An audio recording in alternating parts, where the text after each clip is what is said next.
When I walked into the bathroom, a sparkle on the carpet caught my eye, a reflection of sunlight sneaking through the blinds. Curious, I glanced down carefully. Barefoot and cautious about stepping on anything sharp, I noticed a small foil circle, almost hidden against the carpet until the light revealed it. Caroline hadn't mentioned dropping anything here, but you never know. Bending down, I picked it up. It was the backing from a pill strip, typically left behind when a pill is pushed out. Flipping it over, I saw markings on one side indicating Tuesday. Since today was Wednesday, it seemed like it was yesterday's pill. I do not take any medications myself. At 35, I am perfectly healthy, and so is my wife, Caroline. We both recently aced our annual physicals. So why was there a pill backing in our bathroom? Various daily pills came to mind, but the birth control pill stood out. I had a vasectomy 2 years ago after our second child, so I assumed Caroline was no longer on the pill. She has never had issues with cramps or periods. Lucky her. So why the pills? My mind drifted to dark places, wondering if she had an illness she hadn't mentioned. But then I remembered our clean bills of health. If the foil was here, the pills had to be nearby. Locking the door behind me, I began searching. Eventually, I found them hidden in a box of tampons beneath some aspirin. It was the same pill strip she used before my surgery, back when we weren't trying for children. Why had she started taking them again? There was only one unsettling possibility. She was physically involved with someone who could get her pregnant. She was cheating on me. Caroline and I had been together for 9 years. I had just finished university and was training to become an engineer while she worked as an assistant. We met at a bar, and though our connection was not immediate, she agreed to dinner. Caroline, nearly as tall as my 5'9" frame, was a former athlete with a slender build and small bosoms. Her most striking feature, in my opinion, was her incredible rear. We dated for a year before getting married when I was 26. Our children, aged 5 and 2, led me to get surgery to ensure we wouldn't have more. It seemed like we had the perfect family, or so I thought. Caroline returned to work after each maternity leave, dedicated to her job despite the cost of childcare. I co-founded an engineering firm with friends, enjoying our work even if we weren't wealthy. After finding the pill foil in the bathroom, I put it back and resolved to think things through. Confronting her now would not accomplish anything. I needed a plan and evidence. What would happen next was uncertain. I had to gather facts first. I went to work as usual, pondering my options. Who was involved? When did it start and for how long? Was it someone from her job? Maybe even her boss? Was this linked to her past communications? And the hardest question, were our children really mine? Despite the storm of emotions inside me, loss, betrayal, pain, anger, I focused on gathering facts. I turned to the internet, ordering DNA testing kits to discreetly check our children's paternity. I also purchased surveillance equipment, small voice recorders for her car and bag, and tiny cameras for our home. I doubted she was having an affair at home since she was rarely there without me, or so I believed. I needed to access her phone. I knew of a cloning tool that could copy her phone, capturing messages, emails, and calls. This required buying another phone, which took a few days to arrive. During this time, I observed Caroline closely. She acted normally. Our sex life was typical, once or twice a week on weekends. I never noticed anything suspicious about her behavior or sudden showers upon returning home. Either she was not cheating or she was incredibly discreet, possibly carrying on so long it seemed routine. The packages arrived Friday morning at my office to avoid questions. I received DNA test kits, voice recorders, cameras, a new phone, and a cloning kit. Ready to proceed, I left work early. At home, the au pair was feeding the kids dinner. I discreetly placed cameras in the bathroom, living room, and bedroom to get a clear view of our bed. After helping the kids with bedtime routines, I collected DNA samples from them and myself, mailing them promptly for testing.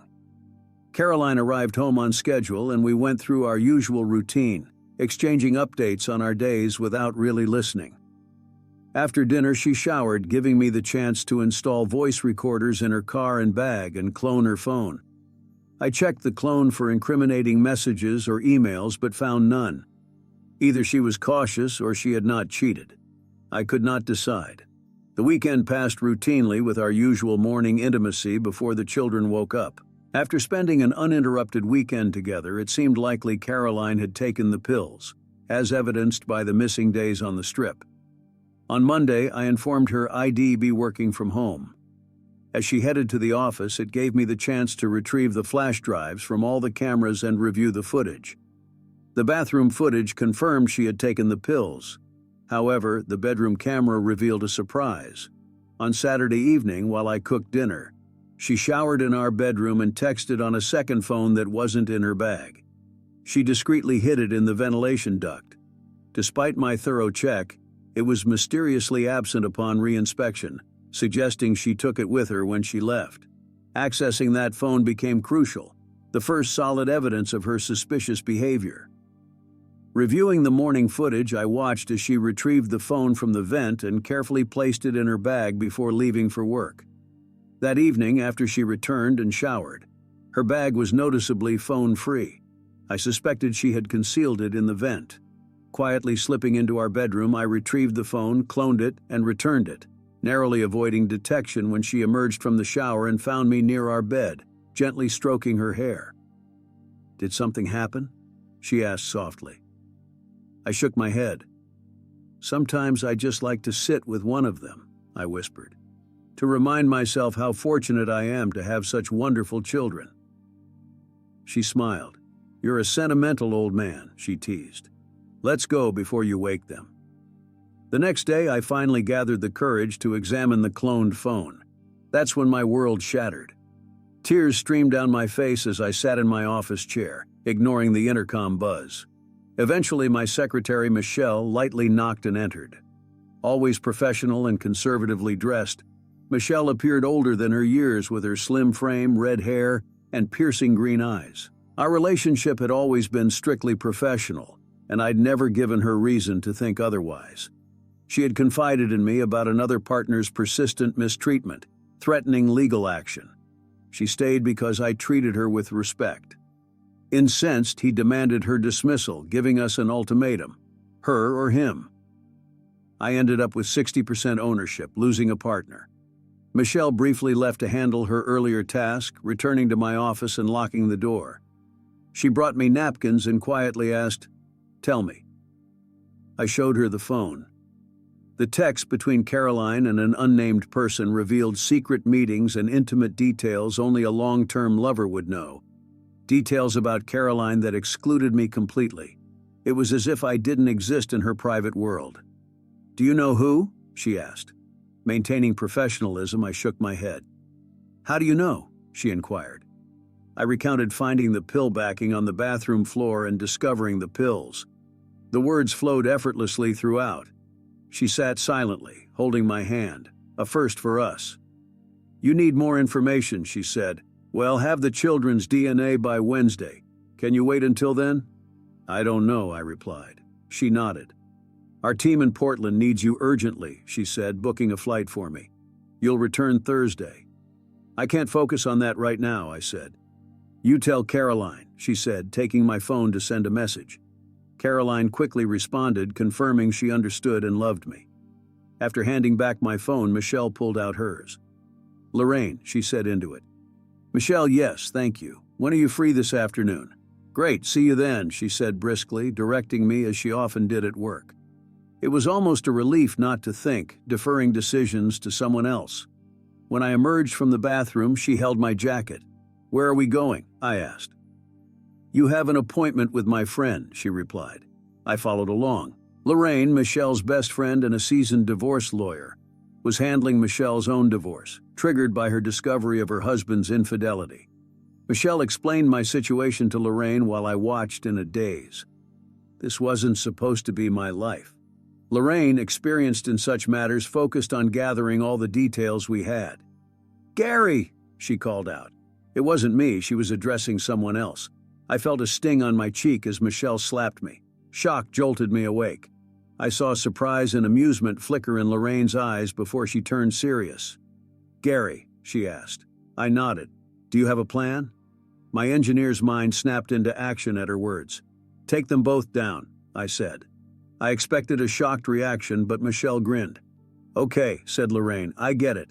However, that's not an option legally. Let's explore some other avenues. She presented the options without advocating for any. First, do nothing. Keep playing ignorant for a peaceful life.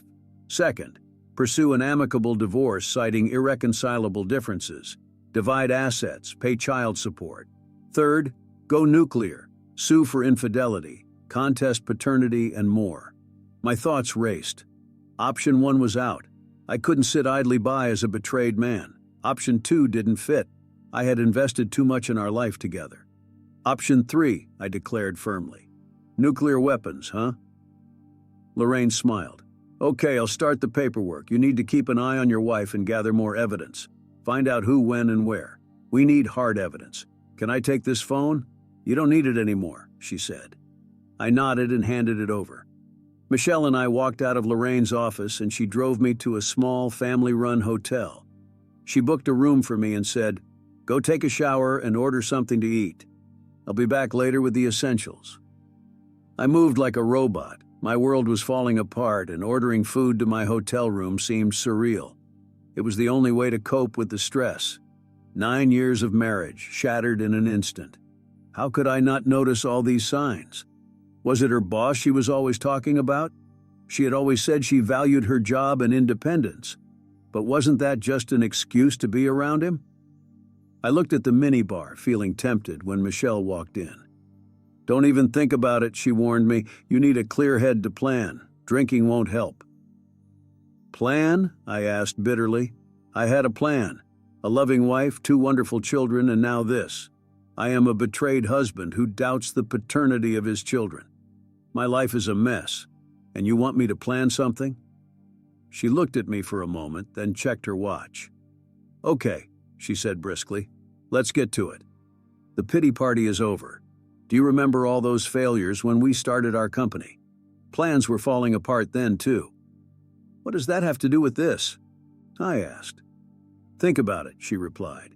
"There was a time when the patent office lost our application and we still managed to beat Hadley. Another time the bank was pressuring us to pay off the loan early." "Okay," she interrupted.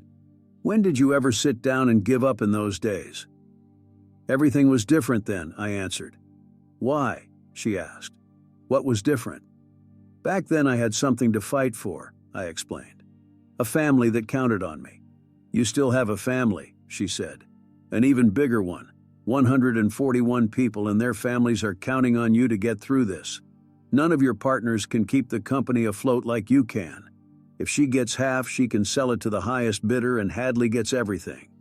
Is that what you want?" I stared at her, realizing she was right. I couldn't let everything I had built slip away. I needed to secure my family's future, even if my relationship with Caroline was falling apart. With renewed determination, I sat down with Michelle and started planning. Ensuring the future of the company and the well-being of my family became my primary concern.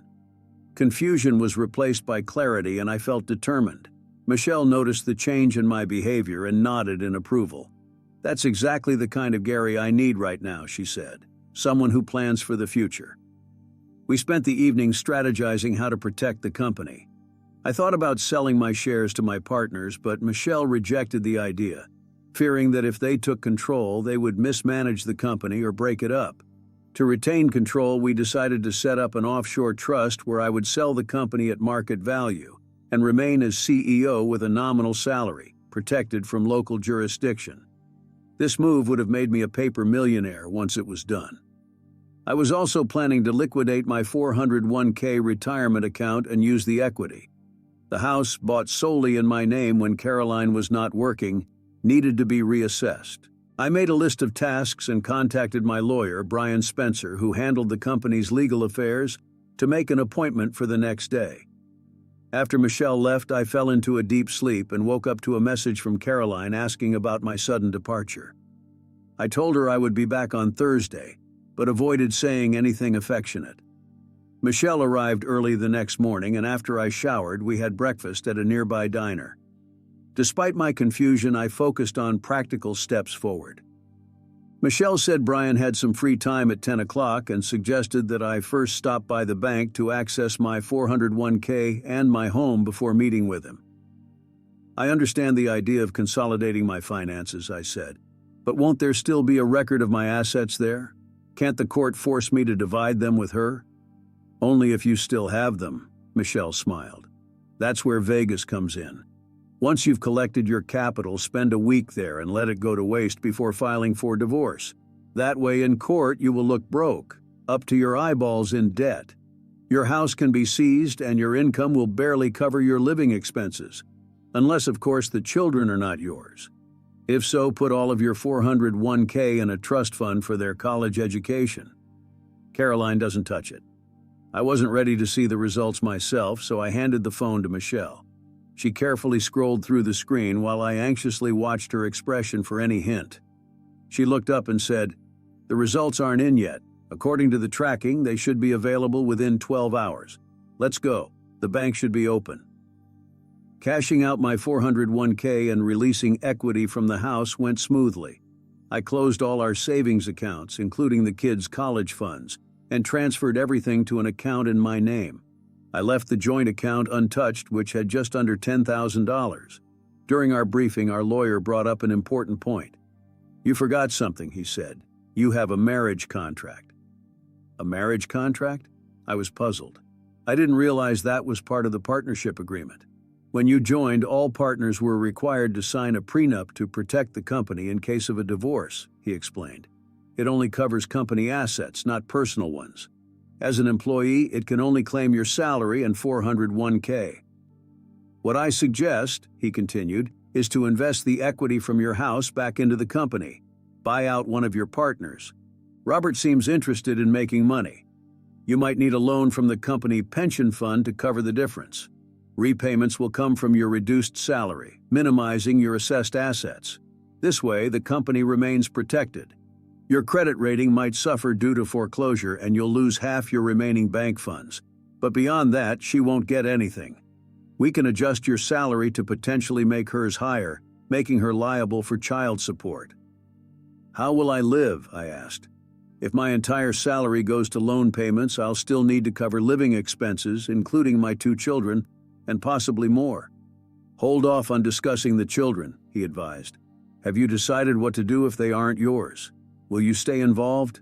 "I don't know," I admitted. "It's too overwhelming to consider right now.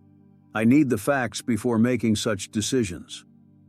"Remember your plans with the other lawyers," he reminded me.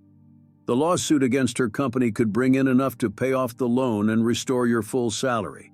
You can also claim expenses from the children's father if they're proven not to be yours, post-divorce, separate from the settlement."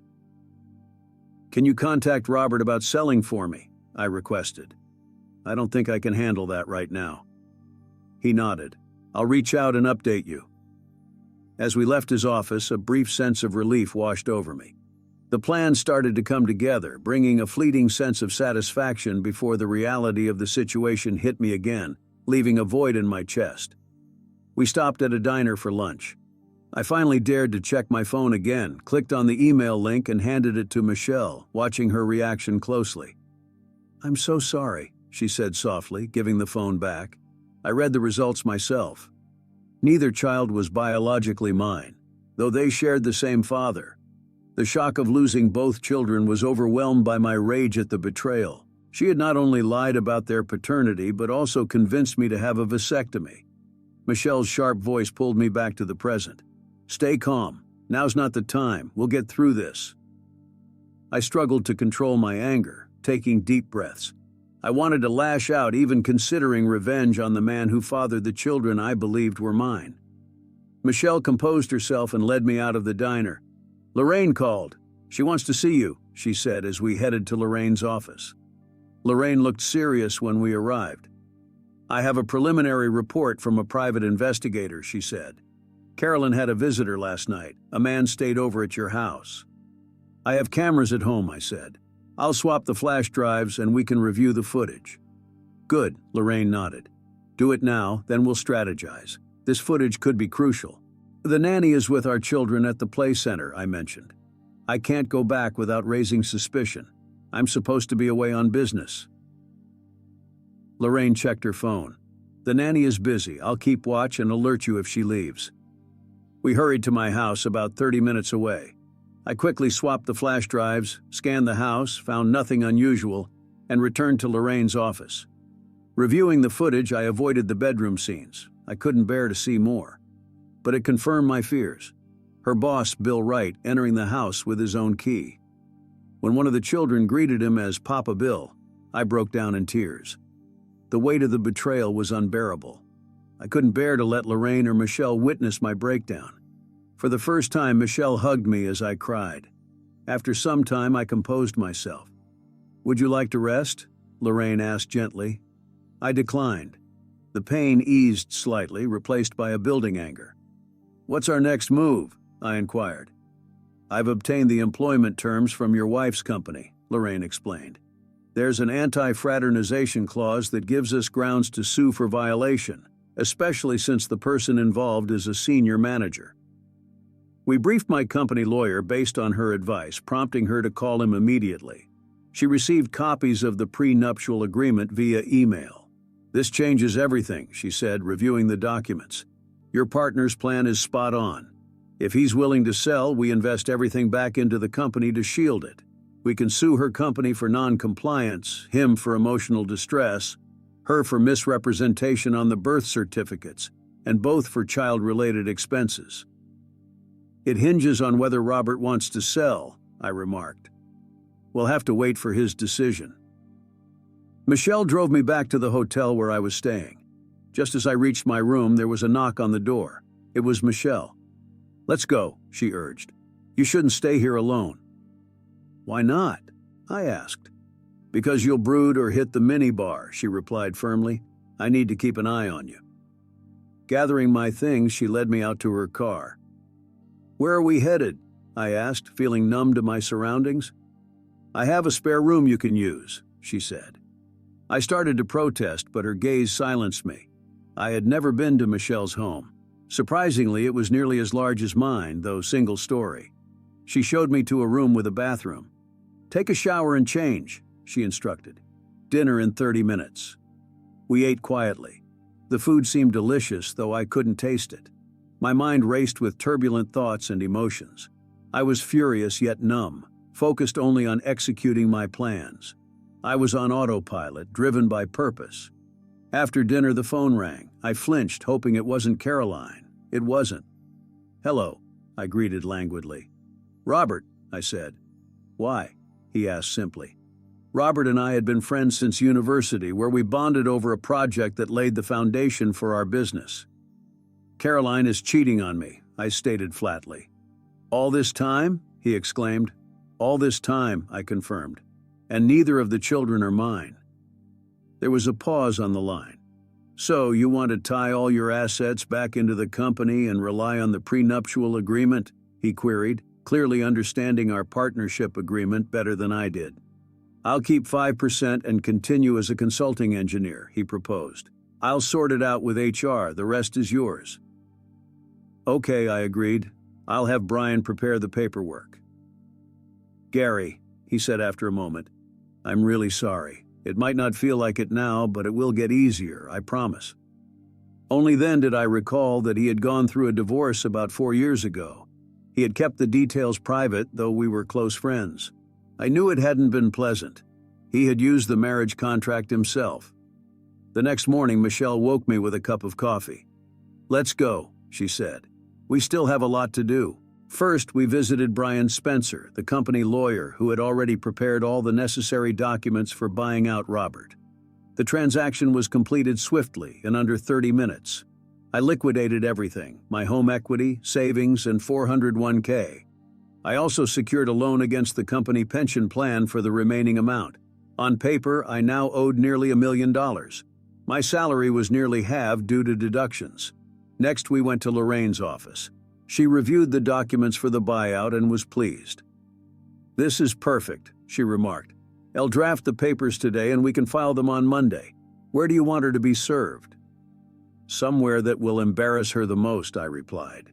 "If we can do it on a Super Bowl billboard, I'd gladly pay for it." Lorraine chuckled. "We'll serve her at her office Monday morning at 10, provided the papers clear the court by then. If I file today, we should have confirmation by tomorrow afternoon."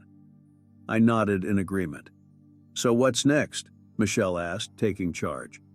We have 2 more stops before I head back to the office and act like I've just fought a fire in Portland, I said. Can you hold out at home until Monday? She asked. I think I'll have to, I replied. No need to guess, she assured me. Tell me what you need to hold out until then. I'm not sure, I admitted. Any good news? She smiled. Let's go. Surprisingly, we pulled up at the medical center where I'd had all my checkups and the procedure that ensured I'd never father children. Why are we here? I asked, still puzzled. Didn't you want to get a second opinion on your vasectomy? Michelle asked. If there's even a slight chance it failed, we need to know. I nodded, though I was skeptical. The chances of a failed vasectomy were extremely low. Nevertheless, Michelle was right. We needed all the facts before making any more decisions. The doctor, Dr. Patel, was understanding and professional. He conducted a thorough examination and took some blood samples. I'll have the results for you in a few days, he said. In the meantime, try to take it easy. Easy, I thought, as if that were possible. My entire life had turned upside down in less than 48 hours. Michelle and I left the clinic and she drove me back to the hotel. Get some rest, she said as she dropped me off. I'll see you tomorrow. I nodded, feeling the weight of exhaustion settle over me. As soon as I entered my room, I collapsed onto the bed and fell into a restless sleep. The next morning, I woke up to several missed calls from Lorraine. I called her back immediately. Gary, we need to meet, she said urgently. Something's come up. I rushed to her office, my heart pounding. Lorraine greeted me with a somber expression. What's going on? I asked, trying to keep my voice steady. There's been a development, she said. Caroline's company is trying to cover up the affair. They're offering a settlement to avoid a lawsuit. A settlement? I repeated, feeling a mix of anger and confusion. How much? Enough to cover your debts and secure the company, Lorraine said. But it comes with a catch. You can't pursue any further legal action against Caroline or her boss. I stared at her, my mind racing.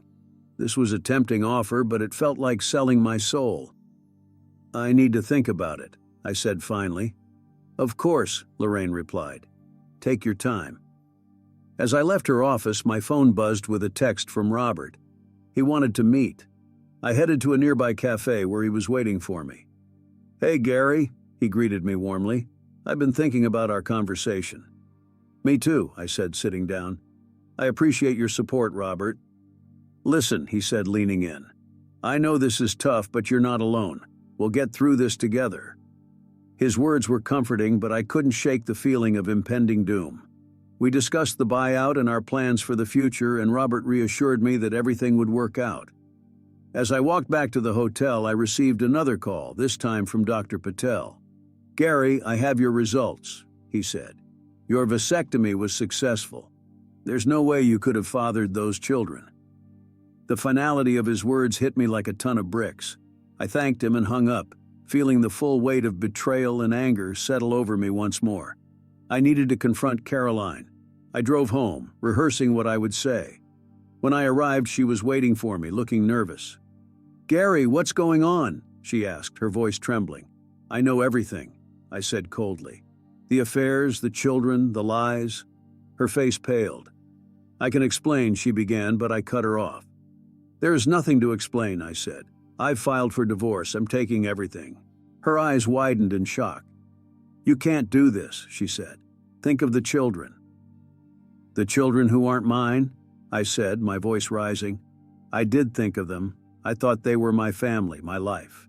But you took that away. She broke down in tears, but I felt no sympathy. I turned and walked out, feeling a strange sense of relief. The confrontation had been cathartic, but there was still much to do. I spent the next few days finalizing the buyout with Robert and preparing for the legal battle ahead. Michelle was a constant presence, offering support and advice. Finally, the day of the court hearing arrived. Lorraine had managed to expedite the process, and we were ready to present our case. Caroline and her lawyer looked confident, but I felt a surge of determination. The hearing was intense. Lorraine presented our evidence, and Caroline's lawyer tried to discredit it. But the facts were undeniable. The judge ruled in my favor, granting me full control of the company and denying Caroline any claim to my assets. As I left the courtroom, I felt a sense of victory, but it was bittersweet. I had lost my family, but I had secured my future and the future of my company. Life slowly began to regain a sense of normalcy. The settlement from Caroline's company was substantial, enough to cover my debts and secure the company's future. I threw myself into work, determined to rebuild what had been broken. Michelle and I grew closer during this time. Her unwavering support had been a lifeline, and I found myself relying on her more and more. One evening, after a long day at the office, she invited me over for dinner. "I made your favorite," she said with a smile as I entered her house. "Thanks, Michelle," I said, feeling a warmth I hadn't felt in a long time. We ate and talked, and for the first time in months, I felt a sense of peace. As the evening drew to a close, I found myself not wanting to leave. "Michelle," I said hesitantly, "I don't know what I would have done without you." She looked at me, her eyes soft. "You're stronger than you think, Gary." I reached out and took her hand. "You've been my rock through all of this. I don't know how to thank you." She squeezed my hand. "You don't have to thank me. I'm just glad I could help." We sat in silence for a moment, and then I leaned in and kissed her. It was a gentle kiss, filled with gratitude and promise. When we pulled away, she smiled. "Let's take this one step at a time," she said. "Agreed," I replied. As the weeks passed, we navigated our new relationship carefully. It felt right, but we both knew there were still challenges ahead. The lawsuit against Caroline's company was still ongoing, and there were days when the weight of it all felt overwhelming. One day, while we were working late at the office, Michelle received a call from Lorraine.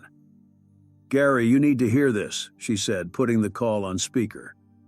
"Gary," Lorraine's voice crackled through the phone. "We've hit a major breakthrough. Caroline's company is willing to settle, and it's a huge sum. But there's more.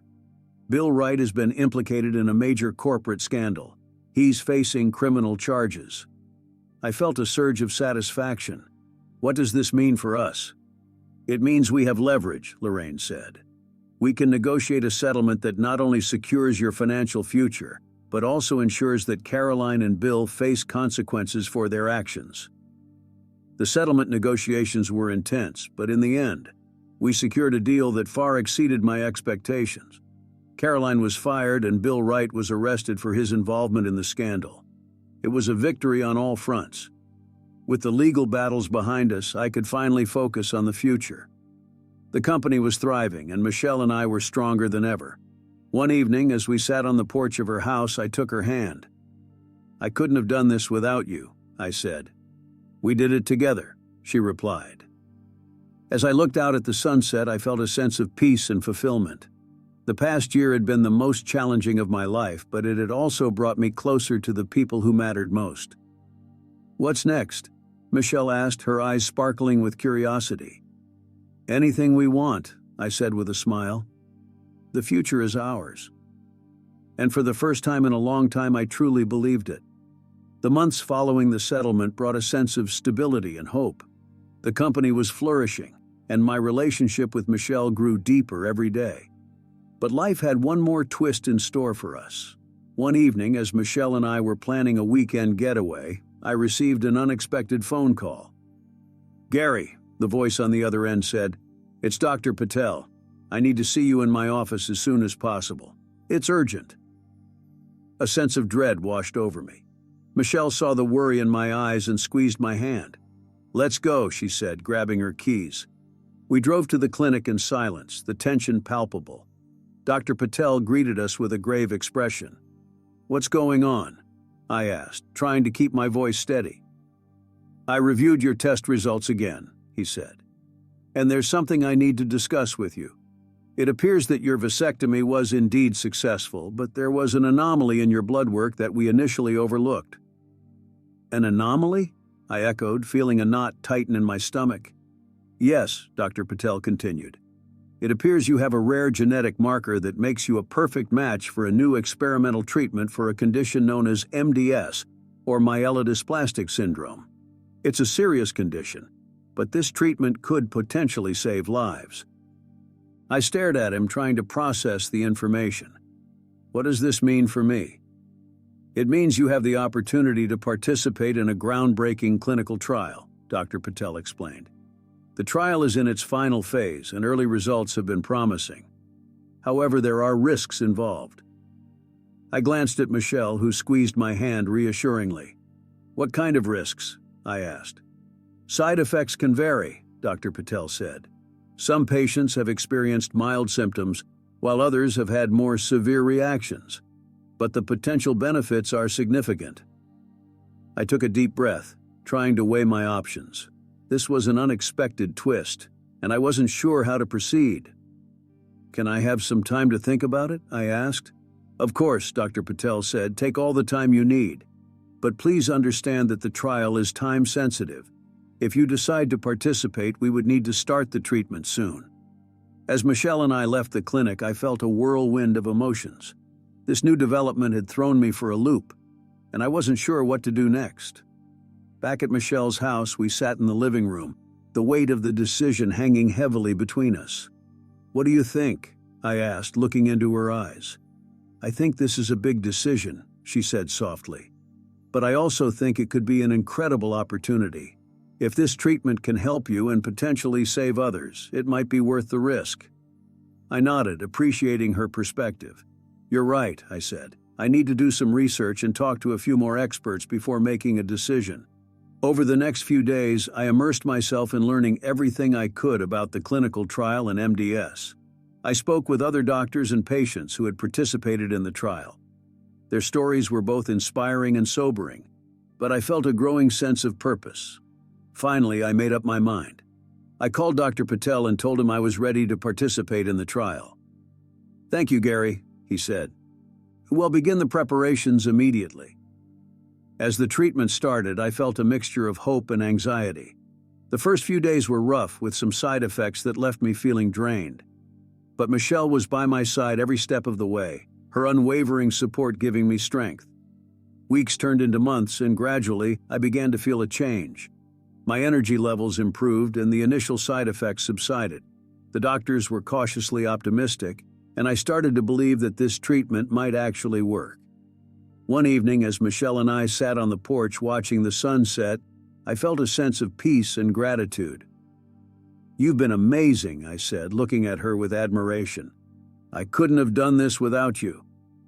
She smiled, her eyes shining with love. We're in this together, Gary, always. As the clinical trial progressed, I realized that this journey had brought me closer to the people who mattered most. I had found strength in my relationships and discovered a new sense of purpose. The day finally came when Dr. Patel called me with the results. Gary, he said, his voice filled with excitement, the treatment has been successful. Your condition is in remission. I felt a surge of relief and joy. Thank you, Dr. Patel, I said, tears of gratitude filling my eyes. As I hung up the phone, I turned to Michelle. We did it, I said, pulling her into a tight embrace. The future felt bright and full of possibilities. We had faced unimaginable challenges, but we had emerged stronger and more united. What's next? Michelle asked, her eyes sparkling with curiosity. Anything we want, I said with a smile. The future is ours. And for the first time in a long time, I truly believed it. The months that followed were filled with hope and anticipation. The clinical trial had not only put my condition into remission, but it also opened doors to new opportunities. The success of the treatment garnered attention from medical professionals and researchers worldwide. One evening, while Michelle and I were enjoying a quiet dinner at home, I received an unexpected call from Dr. Patel. Gary, there's something I need to discuss with you, he said, his tone serious. Is everything okay? I asked, my heart racing. Yes, everything is fine, he reassured me. But there's a new development. The researchers behind the clinical trial have made a breakthrough. They believe your genetic marker holds the key to curing not just MDS, but other related conditions as well. They want to study your case further and explore the potential for a universal treatment. I was stunned. This was beyond anything I had imagined. What does this mean for me? I asked. It means you'll be at the forefront of groundbreaking research, Dr. Patel explained. You'll have the opportunity to contribute to a treatment that could save countless lives. As I processed the information, I felt a surge of purpose. This was my chance to make a real difference. Michelle squeezed my hand, her eyes filled with pride. "You're going to change the world, Gary." With renewed determination, I agreed to participate in the new phase of research. The journey ahead would be challenging, but I was ready to face it head-on. As the weeks passed, I worked closely with a team of researchers, sharing my experiences and undergoing further tests. The progress was remarkable, and the potential for a universal treatment grew closer to reality. One evening, as Michelle and I sat on the porch reflecting on our journey, I felt a deep sense of fulfillment. "We've come a long way," I said, looking into her eyes. "And there's still so much more to do," she replied, her voice filled with excitement. The future was uncertain, but it was also full of promise. Together, we had faced the unimaginable and emerged stronger than ever. Now we were ready to embrace whatever lay ahead. As I looked out at the horizon, I knew that our journey was far from over. We had the power to change lives and create a better future. And with Michelle by my side, I felt unstoppable. The sun set, casting a warm glow over the landscape. And I knew that this was just the beginning of our extraordinary adventure.